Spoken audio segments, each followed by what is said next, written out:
पहली बात, शिक्षा का सारा प्रयोजन एक है, और वह है कि तुम्हें अतीत से न टूटने दिया जाए। शिक्षा का सारा न्यस्त स्वार्थ एक है कि तुम्हें परंपरा से मुक्त न होने दिया जाए। शिक्षा परंपरा की सेवा में नियोजित है, और मैं जो कह रहा हूं वह परंपरा नहीं। मैं जो कह रहा हूं वह अतीत नहीं, वर्तमान है।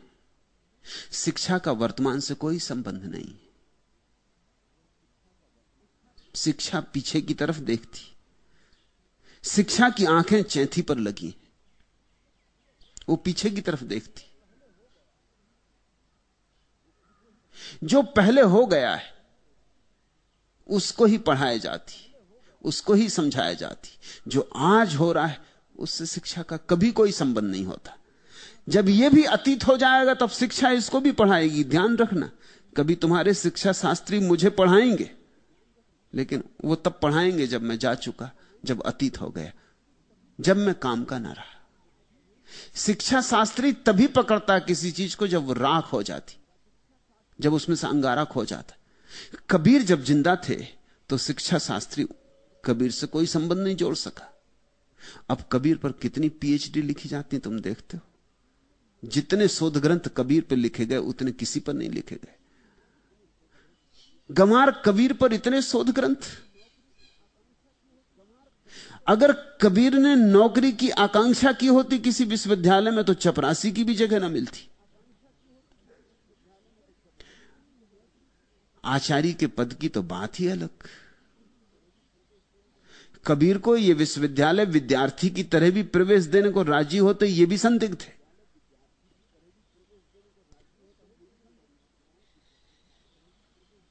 बेपढ़े लिखे कबीर को कौन विश्वविद्यालय में घुसने देता।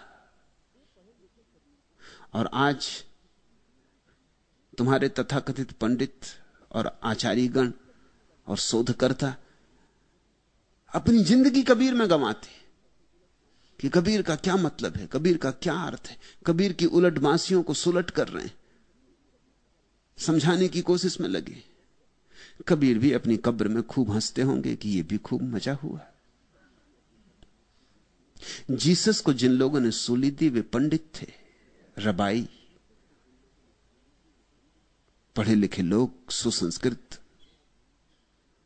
और अब वे ही जीसस पर शोध करते हैं। 2000 साल हो गए उसी काम में लगे, वे ही लोग, उसी तरह के लोग। कारण समझो, शिक्षा का संबंध अतीत से है। शिक्षा मरे की शिक्षा है, जीवंत की नहीं। शिक्षा केवल मरे को ही अंगीकार करती।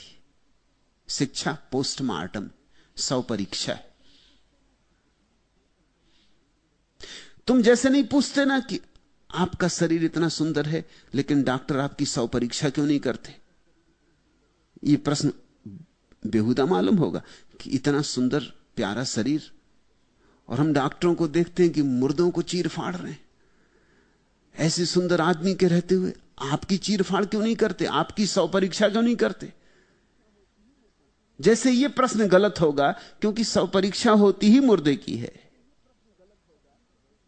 जीवित की नहीं होती। वैसे ही शिक्षा मुर्दे की है। शिक्षा एक 100 परीक्षा है, पोस्टमार्टम। जब कोई चीज मर जाती है, इतिहास का हिस्सा हो जाती है, जब व्यक्ति तो जा चुका होता है, सिर्फ उसके चरण चिन्ह रह जाते हैं रेत पर समय की। बुद्ध के हों कि नानक के, कि धनी धर्मदास के। फिर शिक्षा शास्त्री एकदम उत्सुक हो जाता है। वो जल्दी से इसको आत्मसात कर लेना चाहता है, वो इसको परंपरा का हिस्सा बना लेना चाहता है। वर्तमान में होती है बगावत और शिक्षा में बगावत नहीं। शिक्षा में विद्रोह का कोई तत्व नहीं।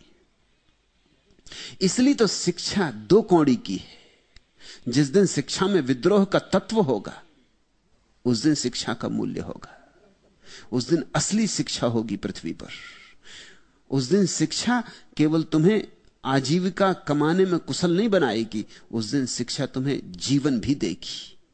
अभी केवल रोटी रोजी देती और जीवन तो छीन लेती। रोटी रोजी जरूरी है, लेकिन जीसस ने जैसा कहा कि रोटी के ही सहारे तो कोई नहीं जी सकता, कुछ और भी चाहिए। वह और अभी शिक्षा से नहीं मिलता। अभी उस और को मिलने के सब उपाय नष्ट कर दिए जाते। अभी विश्वविद्यालय से अपनी बुद्धि को बचा के लौट आना बड़ा मुश्किल है, नष्ट हो ही जाती।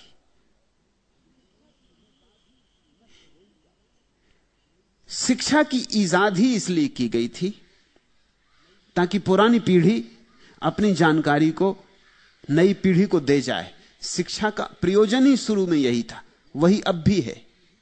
बाप ने जो जाना है वो अपने बेटे को देना चाहता है। फिर जानकारियां इतनी हो गई कि बाप इस काम को खुद नहीं कर सकता था, नहीं तो और काम ना कर सके। तो फिर नौकर मध्यस्थ रखे गए, वे ही शिक्षक हैं। शिक्षक बाप की नौकरी में है बेटे को पढ़ाने को। ख्याल रखना है इस बात को, इसमें सारा रहस्य छिपा हुआ है। शिक्षक बाप की नौकरी में है बेटे को पढ़ाने को। शिक्षक बेटे की सेवा में नहीं है, बाप की सेवा में। इसलिए जो बाप के हित में है वो बेटे को पढ़ाया जाता है, जो बाप के हित में है वो बेटे को सिखाया जाता है, जो बाप निर्णय करता है वो बेटे तक पहुंचाया जाता है। इसलिए रूस में एक तरह की शिक्षा है, क्योंकि वहां बाप दूसरी बात तय कर रहे हैं। कम्युनिज्म के अतिरिक्त और कुछ नहीं पहुंचना चाहिए बच्चों तक, ईश्वर का नाम नहीं पहुंचना चाहिए, ये बाप ने तय किया है। तो बेटे तक ईश्वर का नाम नहीं पहुंचता। हिंदुस्तान में बाप तय करता है कि धार्मिक शिक्षा होनी चाहिए, तो बेटे तक धार्मिक शिक्षा पहुंचती। यह बाप नियंता है। बाप ने जो अनुभव किया है, जो ज्ञान की संपदा जुटाई है, वो चाहता मेरे बेटे पर आरोपित हो जाए। मैं तो मर जाऊंगा, लेकिन मेरी अस्मिता मेरे बेटे में चले। वो बेटे के कंधे पर जीना चाहता है। मैं जो कह रहा हूं वो अंगार है, वो बगावत है, विद्रोह है। वो बाप के पक्ष में नहीं, वो बेटे के पक्ष में।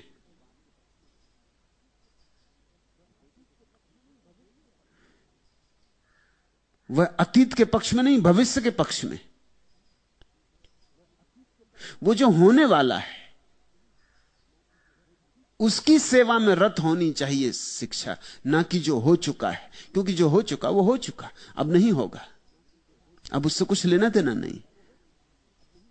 मैं ये नहीं कह रहा हूं कि पिता के प्रति सम्मान नहीं होना चाहिए, पिता के प्रति निश्चित सम्मान होना चाहिए।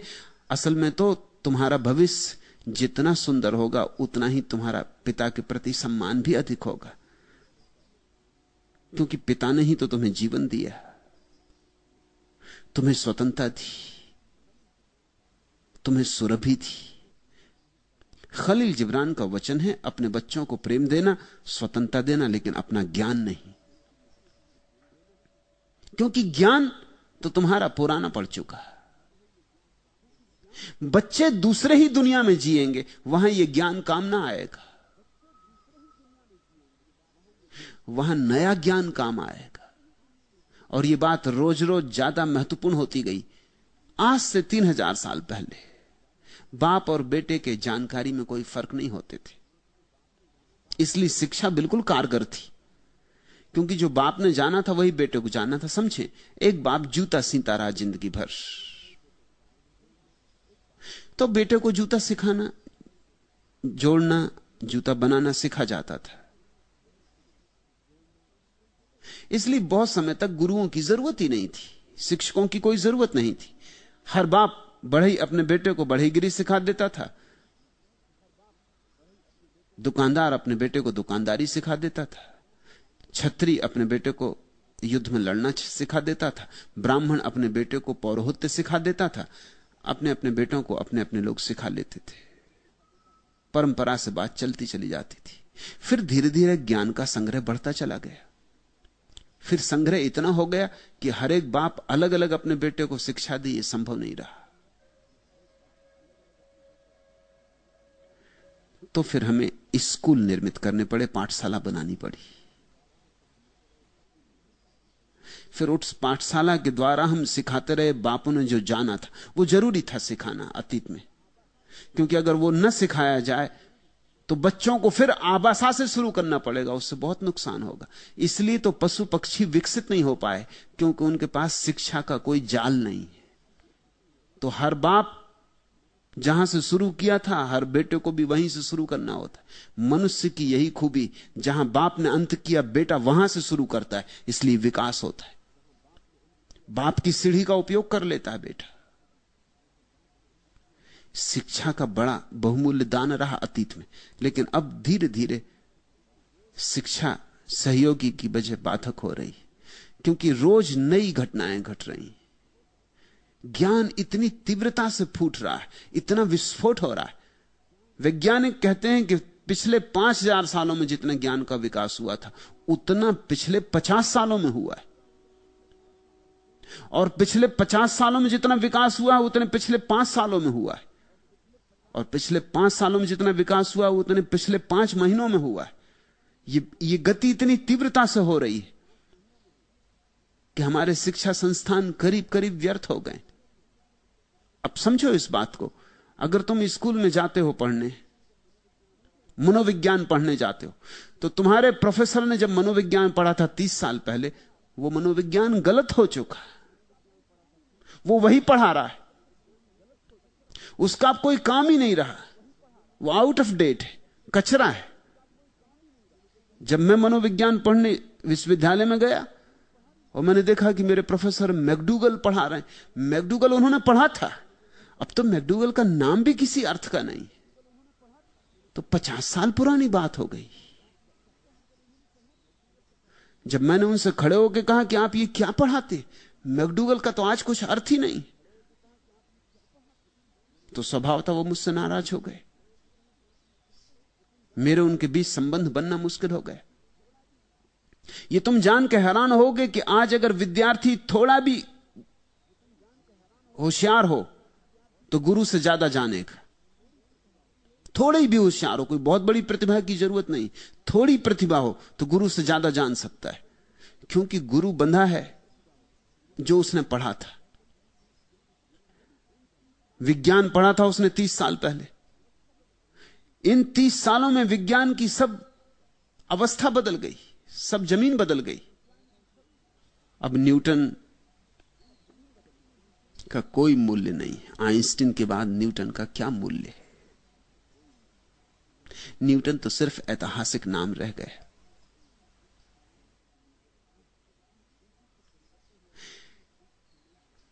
आज तो इतनी तेजी से परिवर्तन हो रहा है, इतनी तेजी से नई जानकारियां और नया ज्ञान फूट रहा है कि बहुत मुश्किल है कि गुरु शिक्षक इसके साथ तादाद में रख सके।